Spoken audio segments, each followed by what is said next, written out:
Tape www.suividécole-au-sénégal.com. À École au Sénégal, c'est facile, tu n'as qu'à te connecter. Tape École au Sénégal, les leçons sont beaucoup plus détaillées. Voilà, bonjour chers élèves, ravi de vous retrouver encore une fois sur la plateforme École au Sénégal. Donc aujourd'hui nous allons aborder une leçon de géographie qui porte sur les conséquences climatiques de l'exploitation économique de la planète. Les conséquences climatiques de l'exploitation économique de la planète.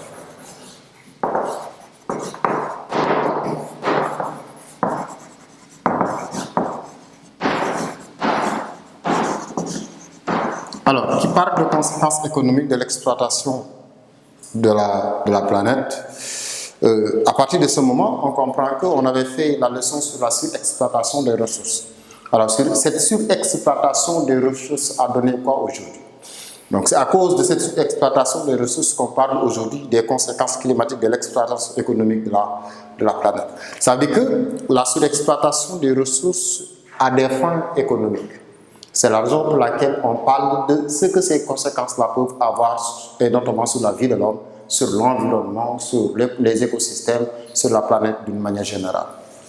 Et si de telles conséquences ont eu lieu, cela peut impacter profondément sur la vie de l'homme et sur notre vie. Donc, ce qui nous permet de faire une introduction. Alors, en guise d'introduction, on peut dire, introduction.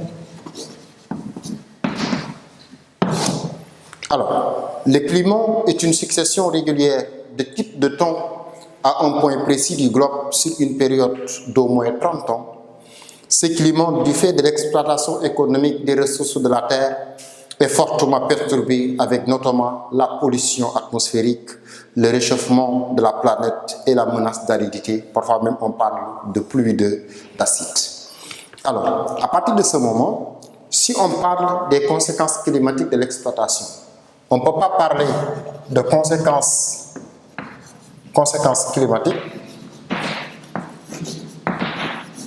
sans pourtant faire référence de ce qu'on appelle le climat. Alors ici, il est dit que le climat est une succession régulière de types de temps. Donc succession climat, succession régulière de types de temps. Alors, premier constat, cela veut dire que ce qu'on constate en premier lieu en est qu'aujourd'hui, on voit que le climat que nous avons est différent du climat que peut-être nos ancêtres qui vivaient depuis longtemps aujourd'hui. Si vous demandez aux adultes, ils vont vous dire que aujourd'hui, la manière dont il fait chaud à Dakar est différente de la manière dont il le faisait auparavant, ou même sur toute l'étendue du territoire sénégalais. C'est parce qu'à un moment donné, il n'y avait pas de pollution, et il n'y avait pas de surexploitation des ressources, donc il n'y avait pas de ressources. Le réchauffement climatique n'était pas très important et n'avait pas un impact sur l'océan, ou n'avait pas un impact sur les glaces par exemple. Parce que nous avons dépassé une ère de glaciation et durant cette ère de glaciation, la plus grande partie de la planète Terre étant couverte de l'eau, c'est la raison pour laquelle on parle de planète bleue. Et cette eau qui avait couvert la planète Terre, il y avait également une grande partie qui était constituée de glace.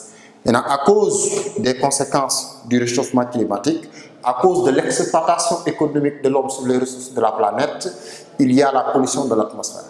Cette pollution de l'atmosphère-là permet la dégradation des écosystèmes. Donc, les rayons du soleil qui n'arrivaient pas directement au niveau de la planète Terre arrivent maintenant directement à la planète Terre. Et si l'eau est chauffée, les glaces se fondent. Et si les glaces se fondent, le niveau de la mer augmente et à partir de ce moment déverse sur les continents. Donc, ce qui provoque également certaines conditions. C'est la raison pour laquelle nous avons ici commencé par définir le climat en faisant référence aux différents types de temps qu'on rencontre durant la journée ou durant une époque donnée dans un espace donné. Alors, ce climat maintenant, du fait de l'exploitation économique des ressources de la Terre, est fortement perturbé. Ça veut dire qu'aujourd'hui, on voit que le climat est perturbé. Ça veut dire que nous n'avons plus un climat stable. C'est ce qui fait que même ça impacte sur beaucoup de choses, ça impacte sur l'hivernage, ça impacte sur les saisons. Quand vous allez par exemple dans les pays où ils ont 4 saisons, cela impacte profondément. Maintenant, cela est dû à quoi? Donc, les conséquences de l'exploitation climatique de la Terre est fortement perturbée avec ce qu'on appelle la pollution atmosphérique ou la pollution de l'atmosphère. Nous avons également le réchauffement climatique ou réchauffement de la planète. Réchauffement de la planète. Si les couches qui nous protégeaient contre les rayons solaires sont détruites, ça veut dire que la planète va être réchauffée de manière très intense. Nous avons également ce qu'on appelle les menaces d'aridité. Les menaces d'aridité, par aridité on y reviendra. Parfois même il y a certains qui mettent au niveau de ces éléments-là ce qu'on appelle les pluies acides. Et ça, c'est surtout par rapport à la pollution de l'air ou à la pollution de l'atmosphère, à la pollution des nuages. Donc, voilà une introduction sur les conséquences climatiques de l'exploitation économique de la planète. Nous allons voir donc en première partie, en grand 1, la pollution. La pollution. Alors, si on me demande, qu'est-ce que la pollution? La pollution atmosphérique peut être définie comme étant l'ensemble ou l'introduction dans le milieu naturel des substances nocives qui en modifient l'équilibre. Ça veut dire qu'en premier lieu, la pollution peut être définie comme étant l'introduction dans le milieu naturel,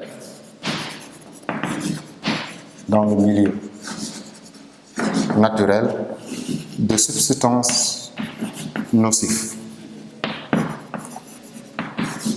Des substances nocives qui peuvent modifier, ou des substances qui peuvent modifier, modifier l'équilibre de la nature. Ça veut dire qu'ici, dès l'instant qu'on a des corps étrangers ou des substances étrangères qui sont introduites dans la nature et que ces substances-là sont nocives à la nature, on parle de solution. Ou à défaut, par exemple, c'est l'introduction de substances dans la nature qui peut modifier l'équilibre de la nature. Donc, s'il y a possibilité de modification de l'équilibre de la nature, à partir de ce moment, on peut également parler de pollution, tout simplement.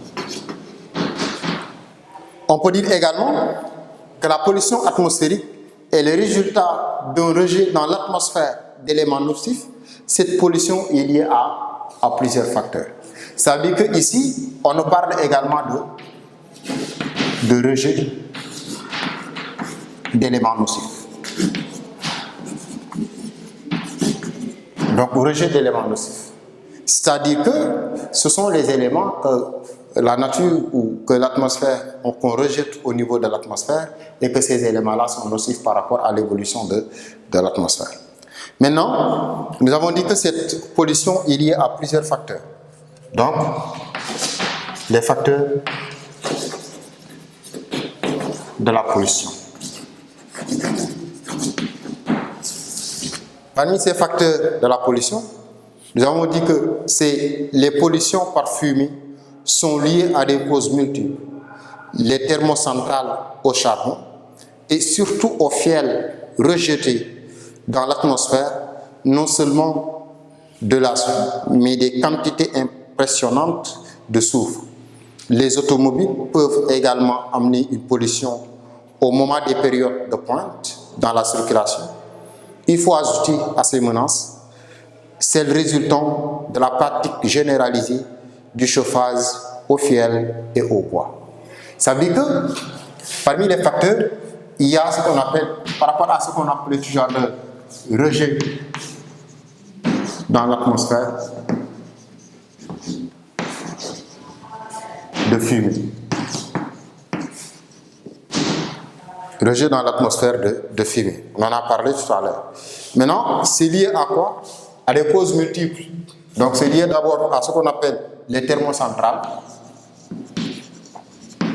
Et là, c'est lié tout simplement à l'industrialisation. Alors, on constate que dans le monde, l'industrie devient de plus en plus développée dans le monde. Puisque l'industrie devient de plus en plus développée dans le monde, l'utilisation de l'énergie devient également importante. Et si l'utilisation de l'énergie est devenue très importante, surtout par rapport à ce qu'on appelle les énergies fossiles, à partir de ce moment, ces installations industrielles, au sommet par exemple des industries, on voit qu'il y a des cheminées qui permettent de dégazer les fumées, mais également qui permettent de dégazer les gaz qui sont rejetés par les industries. Et ces gaz-là vont où? Ces fumées-là vont où? Au niveau de l'atmosphère. Et ce sont ceux qui détruisent tout simplement l'atmosphère. Il y a également les thermophares au charbon, qui sont surtout rejetés par le feu. On avait parlé aussi, en plus de cela, l'activité humaine à travers le transport.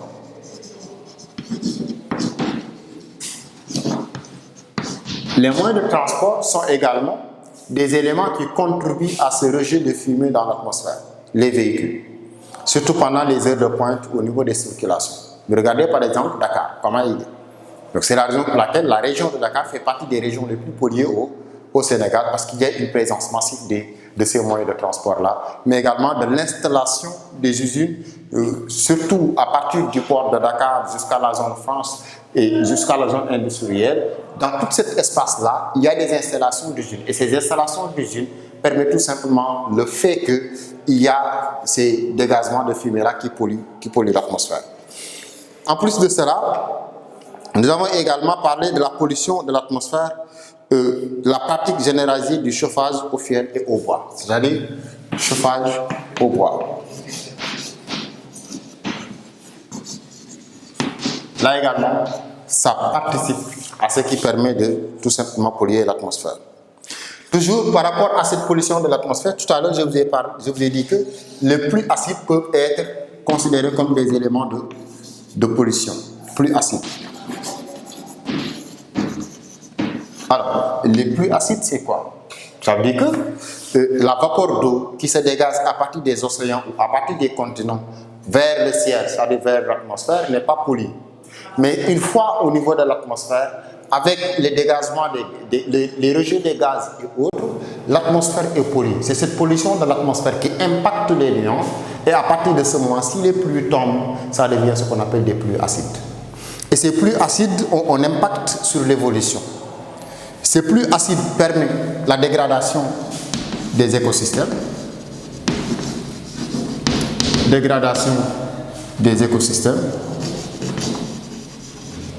mais également la dégradation des sols. Et ici, si les sols sont dégradés, cela va impacter sur l'agriculture.